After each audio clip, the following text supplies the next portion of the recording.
Hello, it's Dr. Rhonda Johnson, and today is Saturday, November 28th, 2020. And today I'm going to be talking about social isolation and actually the need for more social interaction as a way to have calming of stress and strengthening our immune system.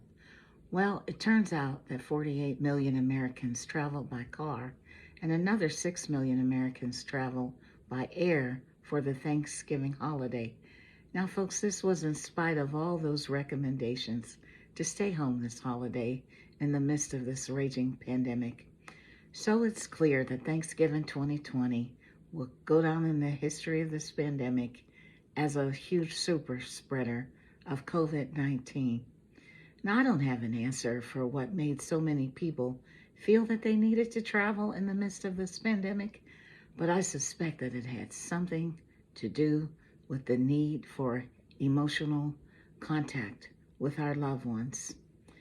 We know that humans are social animals. We have evolved to be that way. We have evolved through centuries of living in close-knit communities, and folks, we do pretty poorly when we're deprived of interpersonal contact. I read an article in Medium which really helped me understand how the nervous system and the immune system are connected to social interaction and how prolonged social isolation could be negatively impacting that. So I'll include that article for reference. So it turns out that social isolation is a form of stress, just like anxiety and other forms of stress.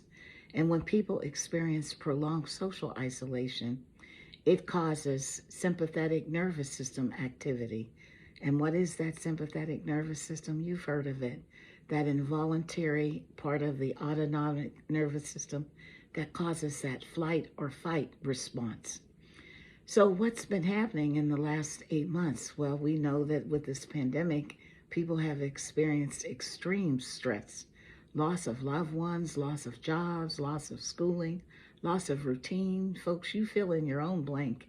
But for many people, this has created a lot of physiological stress. So I suspect for some, the loss of the Thanksgiving connection to family and loved ones may have just been too stressful, perhaps, for these millions of people that got on the road or it traveled by air. I really don't know, of course. But chronic stress, I do know, on a biochemical level, can cause immune system dysfunction and runaway inflation. And we certainly need to avoid that in this pandemic. So the good news is that there's a counteractive nervous system. It's called the parasympathetic nervous system, and it provides an opposite effect to the stressed out state. This parasympathetic nervous system is sometimes called the rest and digest system. And when you activate this, it's associated with feelings of calmness, positivity, and relaxation. So folks, what I'm doing now is trying to give you some tips on how to activate your parasympathetic nervous system, because it can act like a brake or a biological stop sign to all this immune invoking stress in our bodies. So some of the ways to do this are deep breathing, yoga, meditation, prayer, and other healthy things that cause you to relax. And no, I'm not talking about increasing your indulgence in alcohol or tobacco or other unhealthy things. Folks, I want to give you one more tool to your toolbox.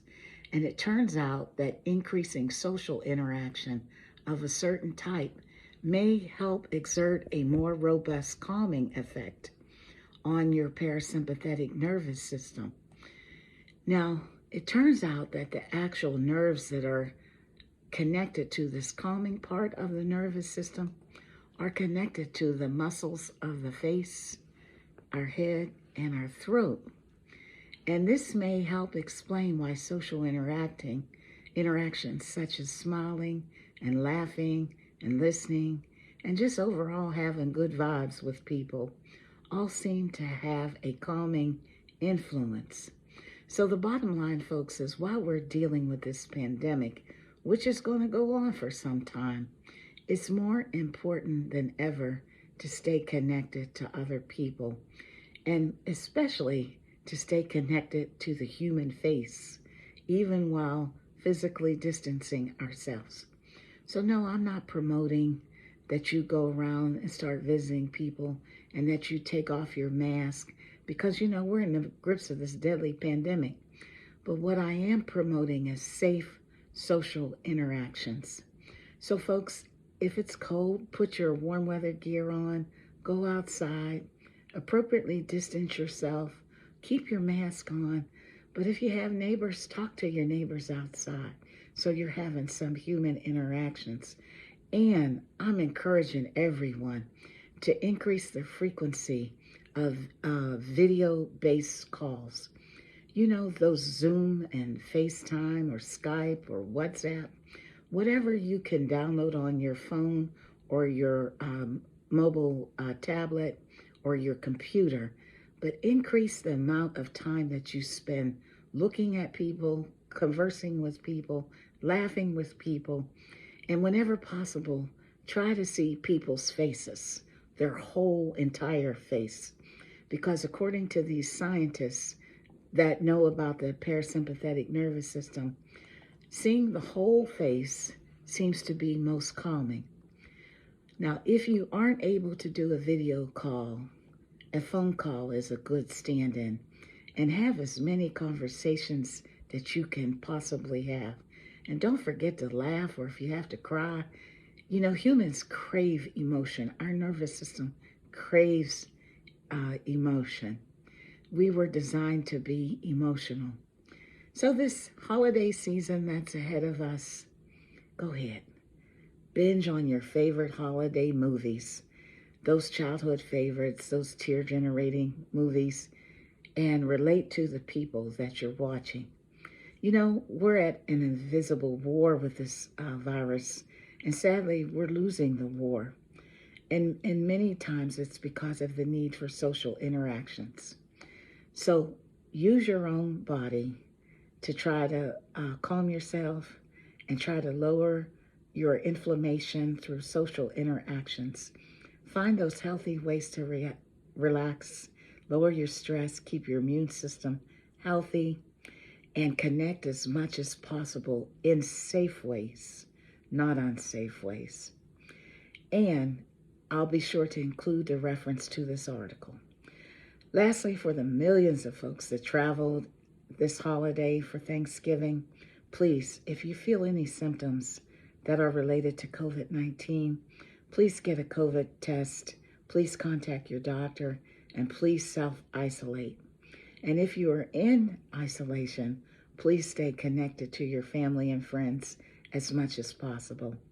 Let this December be a time of social connections, but let's do so safely. This is Dr. Rhonda Johnson. My views are my own. Have a safe and blessed day.